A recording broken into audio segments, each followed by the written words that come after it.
Kakak boleh ceritain nggak sih Kak gimana kemarin liburannya di Mesir? Ya, alhamdulillah kemarin 1 bulan kami sekeluarga di Mesir. Sebenarnya itu bukan liburan tapi prepare semuanya. Kita daftar sekolah untuk anak-anak, terus anak-anak ada ujian juga di berbagai macam sekolah. Mana sekolah yang akhirnya bisa menerima mereka gitu kan. Kemudian kita ngurusin visa juga, bolak-balik ngurusin visa, nggak mudah ya ngurusin visa di Mesir itu.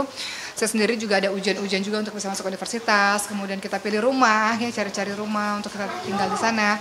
Kemudian persiapan nanti anak-anak harus ditambah lagi dengan pengayaan bahasa Arab, jadi cari tempat lesnya. Gitulah, jadi persiapan segala sesuatu sebelum akhirnya kita pulang ke Indo. Jadi sekarang ini kita pulang ke Indonesia, nanti September kita pulang ke sana udah settle, tinggal ngejalanin aja gitu. Alhamdulillah. Nah kemarin Sulaiman juga ikut juga ya, alhamdulillah lah. Anak-anak juga ngerasa happy aja karena kan satu keluarga ikut semua. Nah ini September agak beda nih karena September kita udah mulai belajar, anak-anak udah mulai sekolah, sudah mulai kuliah, dan Sulaiman ada di Indonesia. Jadi rasanya udah beda karena betul-betul the real mulai hidup baru itu di September ini gitu. Nah, udah mulai ada ngerasain perbedaan gitu nggak Kak selama di sana masih? Kalau perbedaan yang berarti sih enggak ya, karena kemarin sih kita satu keluarga kan ada semua ya di Mesir, jadi nggak ada perbedaan yang berarti, dan orang Indonesia banyak banget di sana juga, makanan Indonesia juga banyak banget di sana.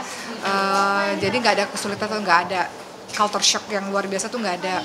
Cuman paling ya bedanya nanti kalau September insya Allah kita pindah ke sana, ya Sulaiman anak saya yang kecil kan nggak ikut dulu, itu yang bikin agak sedih ya lumayan ya. Cuman ada yang harus dikorbankan sedikit gitu, karena kan nanti juga Sulaiman akan menyusul juga insya Allah.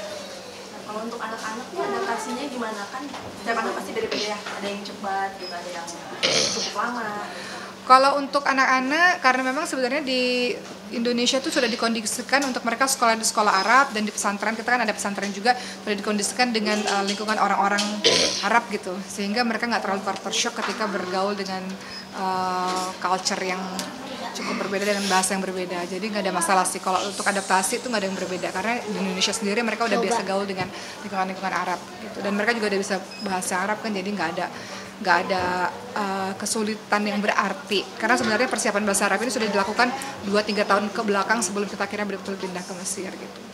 Nah, sempat ada homesick gak sih kakak atau misalnya salah satu anak gitu, terus kakak ngatasinnya itu gimana? Homesick itu kalau salah satu keluarga nggak ikut sama kita itu homesick pastinya.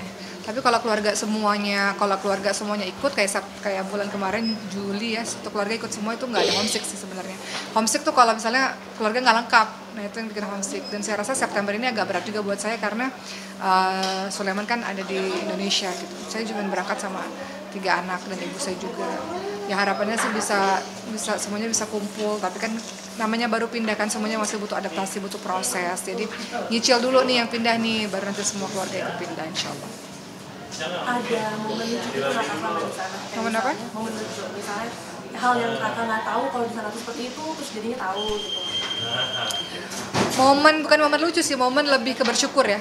Bahwa kemarin kan saya ngurusin visa tuh, visa pelajar. Itu Masya Allah, antrinya panjang, bolak-balik, bersyukur karena di Indonesia hal-hal seperti itu lebih rapi sebenarnya.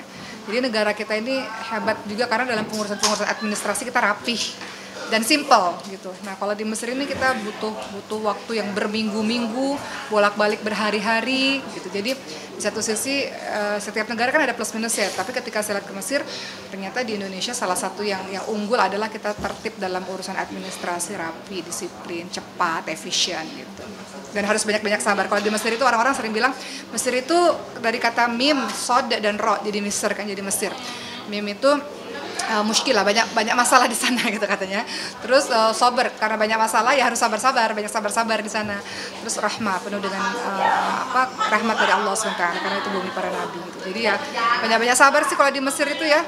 Dan kejadian yang paling sering saya temukan di Mesir, saya baru sebulan di Mesir udah ngeliat kecelakaan udah depan mata ya, ketabrak gitu ya, orang-orang tuh udah ada kali lebih dari 6 kali, 7 kali, 8 kali itu udah pemandangan sehari-hari kecelakaan gitu. Jadi saya bilang sama anak-anak nanti di Mesir nggak boleh lari-lari di jalan, nggak boleh nyebrang sendirian, karena di sana kan kendaraannya cukup nggak beraturan ya, jadi itu harus hati-hati banget sih. Dan anak-anak lihat kok ketika anak kecil yang ketabrak gitu di depan mata mereka gitu.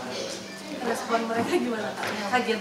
Ya kaget, dan itu jadi pelajaran buat mereka untuk hati-hati, nggak lari ke sana kemari dengan begitu saja gitu. Tapi di antara semua itu Mesir Masya Allah ya, dengan Al-Azharnya, dengan masyaikhnya, dengan keilmuannya, kita mau belajar agama apa aja di sana Masya Allah banyak, lengkap, nggak kekurangan guru, karena guru berhamburan di mana-mana. Nikmat lah untuk para penuntut ilmu kalau mau belajar tuh Mesir jadi pilihan utama sih menurut saya.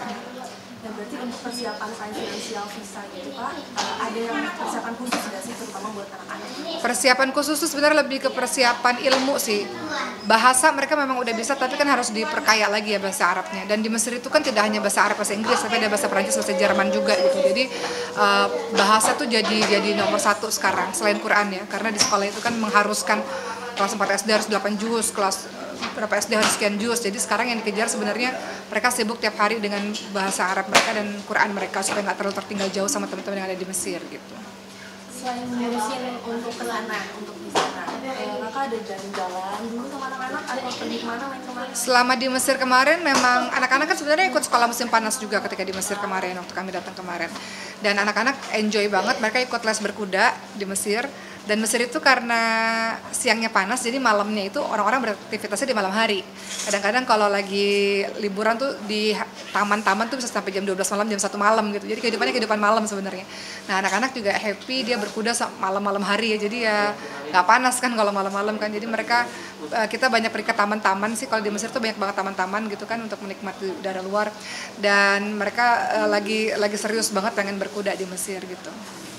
Oke, terakhir ada harapan nggak sih Kak buat kehidupan baru Kakak nanti? Harapannya untuk kehidupan baru di Mesir nanti, teman-teman mohon doanya. Menuntut ilmu itu nggak mudah ya, banyak pengorbanannya, banyak lelahnya juga. Tapi mudah-mudahan Allah berikan kami kesabaran dan kita kesabaran bagi siapapun yang sedang menuntut ilmu dan bisa menyelesaikan ilmu itu dan lanjut dengan ilmu-ilmu berikutnya insya Allah. Jadi doain semoga menuntut ilmunya berjalan dengan lancar dan semuanya sehat, dan insya Allah Sulaiman cepat menyusul ke Mesir insya Allah. Kalau mau nanya dong soal hubungannya sama